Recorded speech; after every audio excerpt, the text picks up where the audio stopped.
ত্রয়োদশ জাতীয় সংসদের সংরক্ষিত নারী আসনে দলীয় মনোনয়ন ফর্ম বিক্রি শুরু করেছে বাংলাদেশ জাতীয়তাবাদী দল বিএনপি। শুক্রবার বেলা 11টায় নয়াপল্টনে দলের কেন্দ্রীয় কার্যালয়ে আনুষ্ঠানিকভাবে এই কার্যক্রমের উদ্বোধন করেন দলের জ্যেষ্ঠ যুগ্ম মহাসচিব রুহুল কবির রিজভী। আগামী 12 এপ্রিল পর্যন্ত প্রতিদিন সকাল 10টা থেকে বিকেল 5টা পর্যন্ত 2000 টাকার বিনিময়ে ফর্ম সংগ্রহ ও জমা দেওয়া হবে। রিজভী জানান, প্রার্থীর দক্ষতা, যোগ্যতা ও অতীতের রাজপথের আন্দোলনের ভূমিকা বিবেচনা করে পার্লামেন্টারি বোর্ড মনোনয়ন চূড়ান্ত করবে।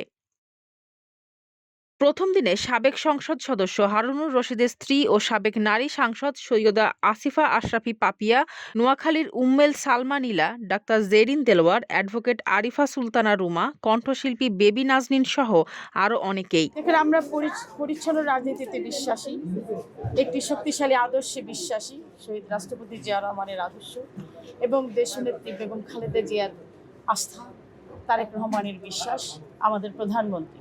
তো তিনি যেভাবে নতুন প্রজন্মকে নতুন বিশ্বের কাছে নিজেকে তুলে ধরেছেন, আমাদের প্রত্যাশা পূরণের জন্যই তিনি কাজ করছেন। তো সেই জায়গায় উনি একা কষ্ট করলে হবে না, আমাদের সবাইকে কষ্ট করতে হবে, সবাইকে ওনার সাথে থেকে আদর্শিকভাবে কাজ করতে হবে। এত বাল্য বিবাহ হয় এবং সেখান থেকে শুরু হয় একটি মেয়ের দুঃখের যাত্রা।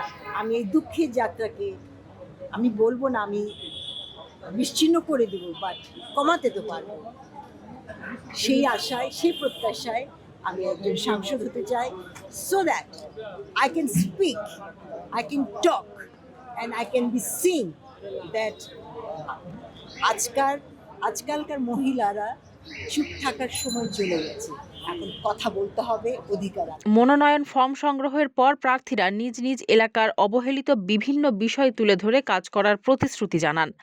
বিশেষ নারী ক্ষমতায়ন, শিক্ষা ও যোগাযোগ ব্যবস্থার উন্নয়নের প্রত্যাশার কথা জানান তারা। আমার জেলায় যেসব অবহেলিত মহিলারা আছে, দুস্থ মহিলাদের আছে, তাদের আইনি সহযোগিতা দিব এবং দল যদি আমাকে মনোনয়ন দেয় বা নির্বাচিত করে সংগঠিত আসনে এমপি হিসেবে, তাহলে আমি অসহায় মহিলাদের নিয়ে কাজ করব, এলাকার জনগণকে নিয়ে কাজ করব, সমাজের অবহেলিত সবাইকে নিয়ে কাজ করতে চাই, এতিম বাচ্চাদের নিয়ে, অবহেলিত নারীদের নিয়ে, পাশাপাশি যেই সব এলাকাতে হচ্ছে যে শিক্ষার খাত এখনো দুর্বল, সেই সব এলাকার শিক্ষার বিষয়।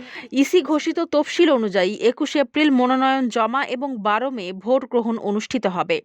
ত্রয়োদশ জাতীয় সংসদের নিরঙ্কুশ সংখ্যাগরিষ্ঠতা পেয়ে সরকার গঠন করে বিএনপি।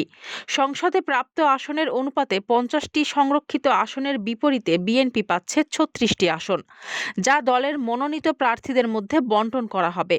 চূড়ান্ত মনোনীত প্রার্থীদের তালিকা প্রকাশের পর একাধিক বৈধ প্রার্থী পাওয়া না গেলে আইন অনুযায়ী নির্বাচন কমিশন তাদের নির্বাচিত ঘোষণা করবে। ফারজানা হাসিন, মানবকণ্ঠ।